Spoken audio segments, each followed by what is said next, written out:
Hello there guys, welcome back to Younes Talks Football, welcome back to a brand new video. I hope all of you are doing well. Today, 5 of the best. 5-0 at the bridge, Chelsea 5, West Ham 0.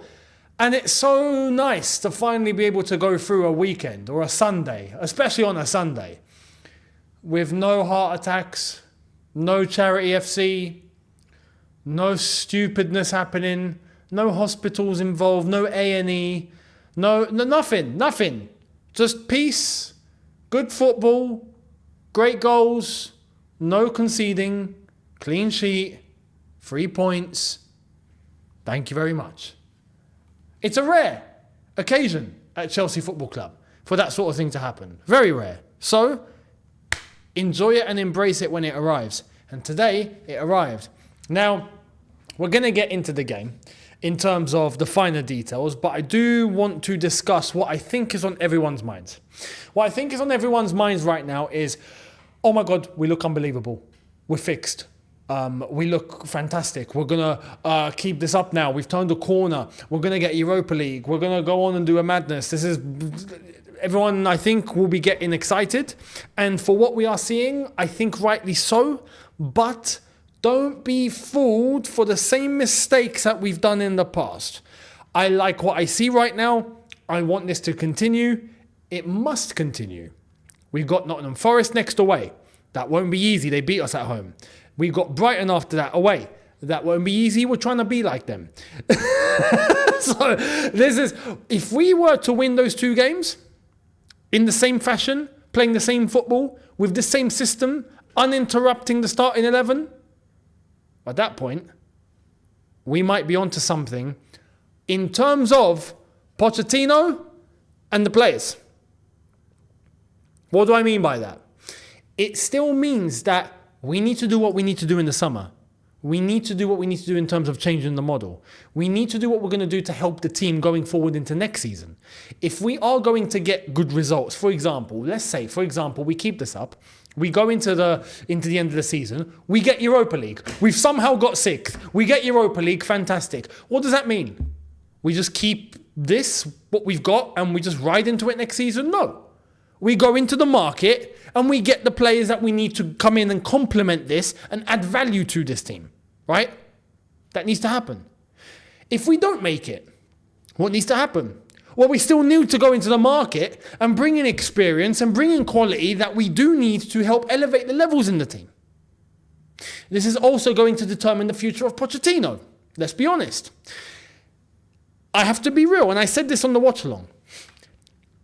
If we keep playing the way we're playing right now, if we go to Forest and we play like this and we win, we've been playing like this since the second half of Aston Villa. Got the comeback, we look good. Played Tottenham, looked good throughout. Played West Ham today, looked good throughout. Killed them. We go to Forest and we put in a similar display. We go to Brighton, we put in a similar display. We end the season on a high, playing like this with this system. We're going to get into the system very shortly, seeing players like Cucurella, Madueke and all these guys absolutely balling. If we were to keep that up and we have actually found something that we might be able to rely ourselves on, then yeah, maybe Pochettino's made a case for himself towards the end, especially if we get a Europa League spot. If it were to happen, I still think it's a bit too far in between, which is why I'm not going to make it a complete requirement for Pochettino trying to make a case from now up until the end of the season. Because if we have actually found a way and a pattern and a methodology that has clicked, that has finally got ourselves ticking, you have to think about, do we disrupt it? Is this something we can take into next season? Is this something that we have now discovered that we can ride with? Maybe. So that's going to be determined over the next couple of games. I'm not getting carried away yet. I'm not going to say, oh my God, we have found it. I'm saying what I like, what I see now, I like. What I think we've been doing is great and there's no faults and it's flawless. Keep it up. If we were to keep that up consistently throughout the next couple of games, we might have something to talk about. But up until then, go and get me the next couple of results. And then we can do, and then we can discuss, and then we can talk and see exactly what we're going to do. So, talking about that, in terms of this game, Chelsea-West Ham, this was a flawless performance. This was phenomenal. From start to finish, beautiful. Easiest Sunday we could have asked for. I thought this West Ham game was going to be harder than Tottenham. Turns out it wasn't. In fact, it was easier. Tottenham on paper looked like they were, you could maybe argue, missing a couple of things. West Ham today on paper looked complete. That's where I was like, yo, you know what? They have what it takes to be able to cause us some sort of trouble. But they really didn't. And they didn't because they couldn't. I take that back.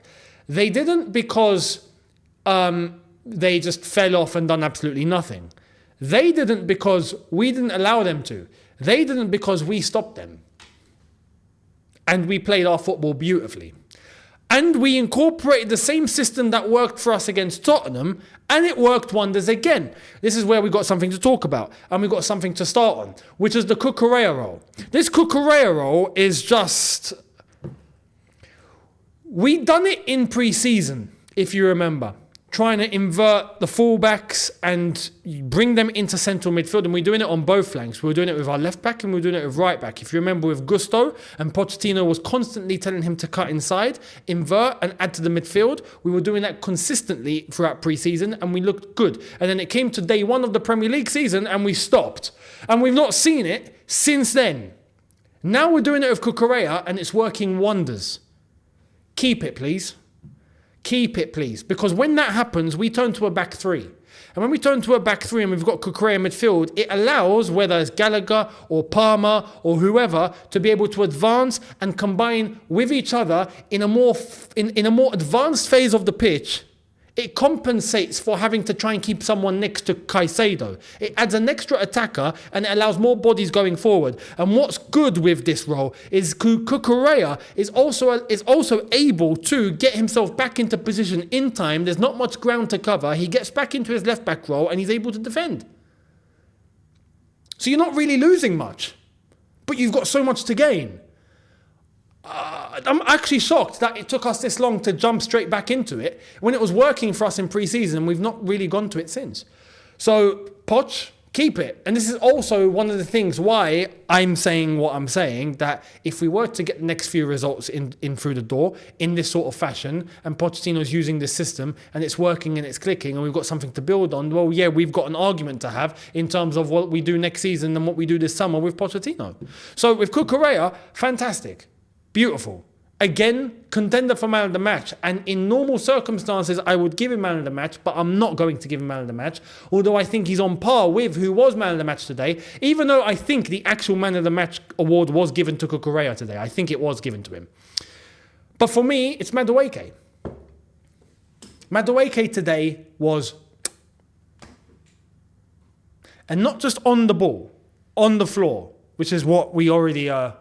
I've already discussed, I've told you guys that I like Madueke on the ball. But up here is where I feel that he needs to develop maturity. And what do I mean by maturity? I'm not saying he's a bad kid or he tries to get sent off or he puts in crazy challenges or he acts like a kid, like all that. I'm saying that in times where he needs to compose himself, he doesn't. He allows his emotion to get the better of him. Whether it's for things like trying to ask for the penalty, or whether it's for things like he's got options but he wants to be the hero and he wants to go in alone and he wants to be the superstar instead of providing the assist or providing the pass that's going to get us a goal for the team. Today, he came with the maturity that I've been asking for. Beautiful. Fantastic. He was calm. He was collected. He didn't do anything reckless. He got into good positions. He was constantly trying to find his teammates. When he knew he had to shoot, he shot. When he went and got the goal, he did. When he provided the assist to Jackson, he did. When he could have gone for the goal himself, but he passed it to Jackson. Jackson tapped it in. Beautiful. There you are. Now you're 4-0 up. You see? This is what I've been asking for from Madueke. And today, he delivered exactly how I want him to deliver. So for that, for me, he's man of the match. Because he was flawless. Perfect. And he deserves that. So Madueke today, beautiful. Keep it up. And keep that level of maturity. And don't let that go. And think of your teammates as much as yourself. So that was beautiful. Overall, though, I've got no complaints for anybody. Everyone was great. Chalobah, beautiful in defence. And the ball over to Madueke to create that goal for Jackson as well was absolute class. And even Caicedo, for example, with Gallagher next to him and with Gallagher advancing and Cucurella coming in alongside him is helping Caicedo a lot. He's able to advance a little forward. He's got the support that he needs. He's able to gain some space, gain some ground, use that space, pick out passes, look more forward. He looks a lot less backwards. He's doing all these things as well that we've been asking for him too. He's intercepting and winning the ball back often. He's playing really well. And on the ball, he's looking quicker. He's not looking as lethargic as he was looking at first. He's looking sharper. So that's good to see. And I know this is going to bring up a whole conversation about Enzo. We do have to acknowledge Enzo was playing with injections consistently, which we didn't know. We've only found that out recently. He was playing with injections just to deal with the pain. It's crazy. That shouldn't have happened. But we look good without him. So it's going to be a case of how we're going to look when he does come back. That's going to be a case for next season. We will see what happens when it comes to that. But did we get the best Enzo? Possibly not. However, that is a discussion that needs to be had because right now, like I said at the start, I don't want to disrupt what's working. This is working. Don't disrupt it. If this 11 is clicking, this is the 11. End of story. So let's see what happens. But everyone else, Jackson was looking like an actual striker. He was actually looking like an actual striker. He was moving great. He was advancing the ball really well. He was linking up really well. He was getting himself into positions and getting past defenders in ways that he needed to in order to score. He did have a few shots and a good amount of chances that a striker's going to have in a game where he didn't fluff them. He worked the keeper.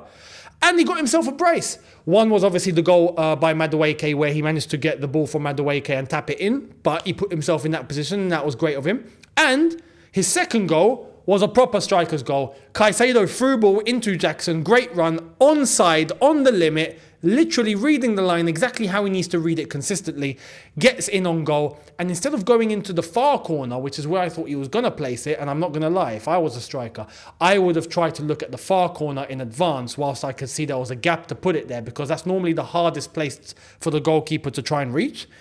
But he waited and then put it into the near corner, and the keeper couldn't reach it. Great placement, greatly put into the bottom corner, went to VAR, and it was given 5-0. Happy days. Alongside that, if I'm going to get the goals up, overall, we had Cole Palmer with the first goal, Nico Jackson assist, right? And not too long after, Conor Gallagher with the volley. Nice ball right up into the air, straight onto Conor Gallagher's path, and he smashes it into the bottom corner, and it's 2-0. The Cole Palmer goal, even though it's down as a Nicholas Jackson assist, was kind of fumbled by, I think it was Kurt Zouma, put on a plate for Cole Palmer, who tapped it into the bottom corner. So there's that. And then Madueke with his goal, very, very nice goal. Good position, good header, whilst Thiago Silva put the ball back across from the set piece and it lands to Madueke on his head. He puts it into the net. Bottom corner 3-0. Thank you very much. He deserved that goal. And then he provides the assist for Jackson, and so does Caicedo for Jackson to get his brace and finish the game off 5-0. It could have been more. The substitutions today as well, I feel like, were perfect. Overall, we gave minutes to Nkunku, came on with 15 minutes to go. Cassidy, with 15 minutes to go, making room for Mudryk and Madueke, who both came off. Even Mudryk, good game today. I think in terms of all the players in our forward line, or the 5 that we have going forward, I think he was the least rated, but he had a great game overall. You know, one of those things where everyone has a 9, but he has an 8. Well, 8's not a bad game. It's a great game, but everyone had better games. Do you know what I mean? Mudryk was that today. Getting involved, didn't really do much wrong. Was moving the ball pretty well in terms of advancing and taking on defenders.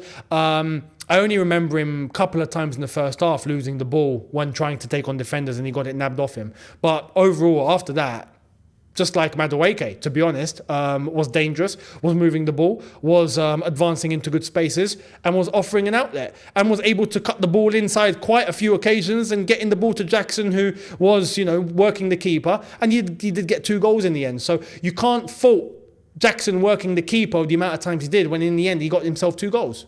That's what you want from your striker. If he works the keeper consistently and doesn't score, well, at that point, you're questioning his finishing. But he finished well today. So Fair play to Jackson, and like I said, fair play to Mudryk as well. Later on, like I was talking about the substitutions, Disasi comes on, Gusto comes on, Gilchrist comes on, no Levi Colwell. The only name missing here, I think, was Levi Colwell, to get just a couple of minutes to see, to get the feel for the game back in for him, because he's not been playing in a while. But we can manage that. Nice to see those guys coming on, and they played well, and Nkunku specifically as well. Could have got the 6th goal. Could have, but didn't. But that wraps up a really, really good afternoon. Very, very good afternoon. That's what we want to see from Chelsea consistently. Hopefully we carry this forward into the Nottingham Forest game. That's next weekend. And then it's going to be quite tight for us to wrap up the season. Well, right now in terms of the league table, it's looking interesting. We need Man United to lose points tomorrow to Crystal Palace. If they don't, we're in the position that I've said that we're going to be in, which is maybe a bit too far for a Europa League spot. Man United and Newcastle still need to play each other as well. But if Man United were to drop points, even if they draw tomorrow, at that point, everything is open. Because right now it's Newcastle in 6th place, 56 points. Chelsea in 7th with 54 points, 2 points behind, same amount of games. But Man United still have a game to play tomorrow, same points as us at the moment. So if they win, they go to 57. And then there's a bit of a gap, which is still out of our control. But if they drop points, it opens everything up.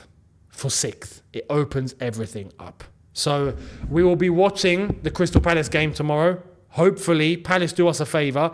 I don't want to count on that, because I do reckon United will get a result there. Palace have not been brilliant. But you never know. You never know. So let's wait and see what happens.